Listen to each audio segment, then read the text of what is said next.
Kadhafi a signé son arrêt de mort lorsqu'il a décidé de créer une monnaie commune à l'Union africaine. Car je vous rappelle que la Libye fait partie de l'Union africaine.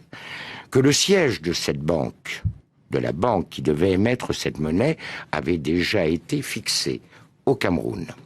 Je vous rappelle que dans le cadre du financement de cette banque, l'État libyen apportait 90% du capital requis.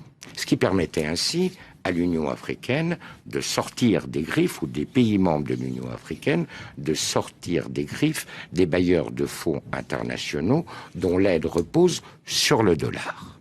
Ça a été pour lui une erreur cardinale, car à partir du moment où il a pris cette décision, il a heurté de front les intérêts des États-Unis et du dollar américain. Et vous avez un deuxième élément.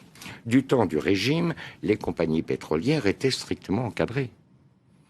Elles avaient des zones qui étaient exploitées, certes, mais elles avaient un quota de production qu'elles ne pouvaient pas dépasser. Il y avait des conditions financières extrêmement sévères. Prenez l'exemple de Total.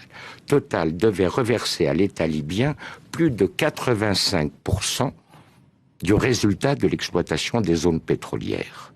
À partir du moment où le régime tombait, eh bien, chaque compagnie a fait ce qu'elle a bien voulu faire.